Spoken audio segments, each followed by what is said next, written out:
Bom, aula do mundo global, tá?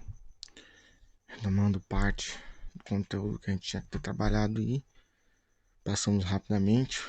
Você disse que no final do bimestre a gente teria que ver esse conteúdo, então vamos lá, tá?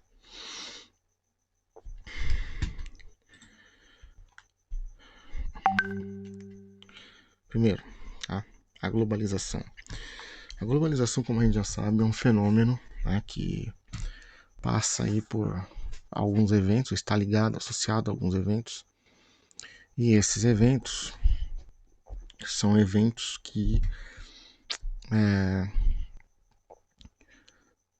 participaram ou estão presentes de alguma forma, né, fazendo uma ligação até com eventos maiores. Vamos falar um pouquinho então do que a globalização provoca, né, o que nós dizemos que ela provoca, a chamada queda de fronteiras, que a gente tanto fala. Derruba-se alguma fronteira de verdade? Não. Tá? Bom, depende do país, em alguns casos, né? Mas enfim, no caso da globalização, não, tá? É um evento que pegou carona no desenvolvimento dos meios de comunicação, dos meios de transporte, mas isso não é novidade, isso já vem acontecendo há muito tempo. Sim, no período anterior às grandes navegações a gente já tinha tido uma evolução, isso foi continuando, quanto mais se ganhou dinheiro nessas explorações e, enfim, interesses estavam envolvidos nisso aí, né? Enfim, eu gostaria de salientar uma coisa, tá?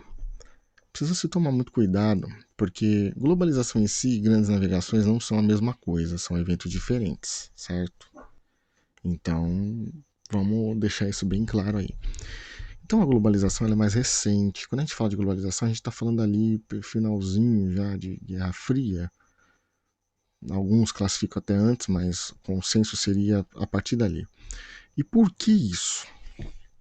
Muito bem, vamos lá tentar entender o porquê dessa configuração toda. Primeiro, porque foi o período que a gente mais teve desenvolvimento dos meios de transporte e comunicação. Como assim? O período da Guerra Fria, tá? A gente sai daquela ordem mundial que a gente tinha e vai entrando numa ordem multipolar. A gente vai tendo uma transformação desse processo. E em qual medida isso acontece? A gente vê durante a Guerra Fria toda uma guerra entre Estados Unidos e União Soviética para mandar o primeiro cosmonauta, né? Depois todo mundo queria pousar primeiro na Lua, e toda essa briga gerou desenvolvimento de tecnologia, né? A própria derrota dos nazistas fez com que, durante esse período de transição, eles recrutassem cientistas que foram trabalhar para vários governos, desenvolvendo tecnologias que inclusive estavam desenvolvendo para os alemães continuar seu projeto. E assim a gente tem o desenvolvimento dos primeiros mísseis de grande porte, aquela coisa toda. Então veja bem, a própria viagem espacial é fruto dessa corrida, né? Então a gente tem aqui o programa Guerra nas Estrelas, entre aspas, aí, né? Não é o filme, enfim. Mas a gente consegue ver um pouco dessa tecnologia correndo o mundo, vamos dizer assim, ela evoluindo e sendo mais popularizada em vários aspectos, tá? A partir desse esforço, tá? Para deixar bem claro. Então a gente vai ter o comércio internacional integrado a isso, toda a questão de como esses países que fizeram parte da antiga União Soviética, por exemplo, voltaram para o capitalismo, como esse comércio começou a ficar ainda mais difundido na medida em que a gente tem agora todos os países trabalhando, entre aspas, em conjunto na parte econômica, e o comércio sendo feito de forma mais liberal, enfim, tá? Isso contribuiu para a criação dos blocos econômicos. A gente teve toda uma transformação econômica no mundo, a ponto de chegar a não precisar disparar uma bala alguns países, simplesmente dominarem de forma econômica outros países, emprestando dinheiro, a própria influência cultural que cresceu muito. Então a gente não tem mais aquele mundo bipolar. Socialismo, representado aí, né, pela União Soviética, e seus adeptos, ou parceiros de certa forma, e aí também os capitalistas pelos Estados Unidos. Tá? Isso muda. Tem gente que acredita que é assim até hoje, mas, enfim, cada maluco com a sua concepção, não é verdade? O fato é que a Guerra Fria acabou, tá? Acabou. O sucesso de alguns modelos aí se provou, assim, quase que de 100%, né? O capitalismo está aí até hoje, suas várias evoluções. Então, questionando ou não questionando isso, o fato é que a globalização chegou para ficar. E ela teve todos os seus tentáculos aí se expandindo e pegando carona no que não era dela também e se estabelecendo. E está aí até hoje. Né? O mercado é global. Então, você tem um probleminha numa moeda ou num país específico com alguma coisa, a gente tem toda a transformação e tudo o que acontece com relação à mudança do valor das moedas no mercado internacional, correto? A partir daí, a gente também tem que falar um pouquinho sobre a concepção do que é essa influência que alguns países podem ter. Porque até então a gente ouve toda hora as pessoas usarem termos como potência, superpotência. Em alguns casos já houve discussão até sobre o hiperpotência, depois eu vou explicar por que muita gente não concorda com esse termo, e as chamadas potências regionais. Então, para se dizer que um país é potência ou superpotência, ele precisa ter algumas condições. A gente geralmente mede quatro, são as mais famosas, mas tem gente que consegue até subdividi-las, enfim. O que seria? Uma influência econômica de grande porte, uma influência militar de grande porte, né, no mundo inteiro, ou seja, bem marcada, bem demarcada, né, que todos possam ver, e a cultural, então, econômica, militar, cultural e a geográfica ou espacial, tá?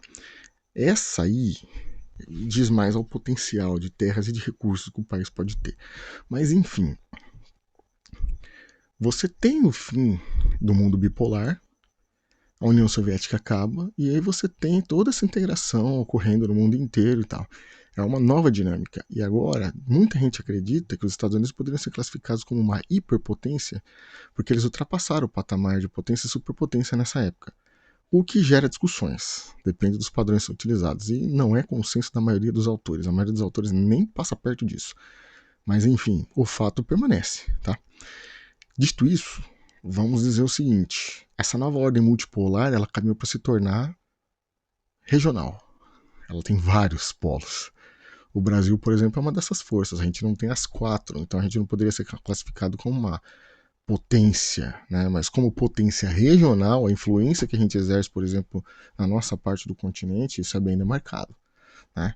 Eventos recentes tentam transformar isso, mas enfim, né? Tá aí para a gente poder entender.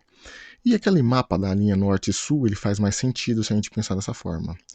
Porque ele é um mapa que muita gente considera excludente. Já falei para vocês a polêmica em cima dele. É aquele que a linha não passa exatamente na linha do Equador. Ele contorna algumas áreas. Então o norte é rico, o sul é pobre. Mas em qual sentido? É mais um sentido econômico de desenvolvimento. Tá? Então precisa ficar bem atento a esse tipo de coisa também. Então a divisão norte-sul ela não pode ser classificada como literal, tá? Tomar bastante cuidado com isso, porque muita gente aí, os paranoicos aí né, da questão, tentam reviver a Guerra Fria e não levam às vezes isso em consideração. Isso independente de quem seja, tá? Então a gente precisa tomar muito cuidado com esse tipo de comentário que rola muito na internet e pode deixar vocês meio confusos para a prova.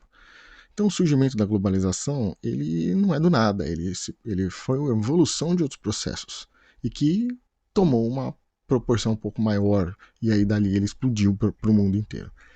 A expansão do capital, que vai ocorrendo em vários sentidos, em vários países, as empresas transnacionais, o quanto a economia conseguiu se emaranhar por todas as partes do globo, e vai ocorrer com isso um crescimento na desigualdade entre as nações. Vai ficar pior do que já era lá com a Revolução Industrial, até antes, depois também com as guerras, isso aqui vai chegar num patamar muito mais elevado, tá?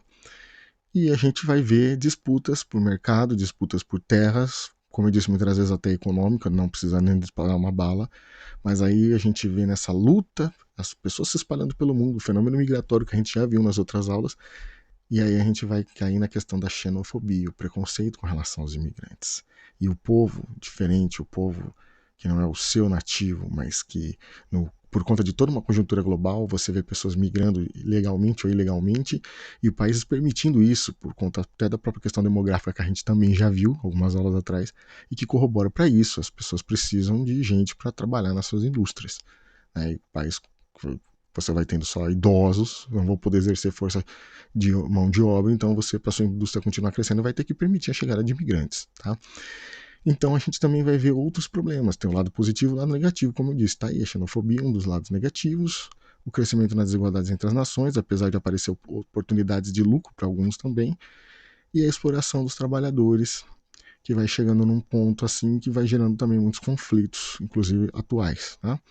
Então as notícias elas não são subjetivas. Às vezes para você só interessa o que está acontecendo aqui, você tem acesso a toda essa informação, você tem acesso a tudo isso acontecendo no mundo entre aspas, mas ao mesmo tempo você não tem, porque muitas vezes você é o excluído desse processo, né? Como acontece com muitas nações e os indivíduos dentro dessas nações também. Então, você tem acesso à informação, mas você não tem acesso à informação porque você muitas vezes não fica sabendo ou não quer saber o que está acontecendo de repente lá em Botsuana, entendeu? Sua preocupação é com a sua bolha, com o seu nicho, com aquilo que está mais próximo de você. Tá? Então, a globalização é um fenômeno de proporções aí extensas, né? É um fenômeno que chegou para ficar, mas existem aqueles até que dizem que a gente deveria estar investindo numa forma mais solidária de fazer isso, como Milton Santos, por exemplo, defende, e alguns outros autores também, tá? Então fica aí a referência para que vocês possam dar uma pesquisada, leiam o material de apoio de vocês e dúvidas, estarei por aqui, tá? Os exercícios, o primeiro aí na AD, na página 332, e aí eu deixei os outros exercícios e a tarefa mínima e complementar para vocês fazerem dessa aula, beleza? Até mais, gente.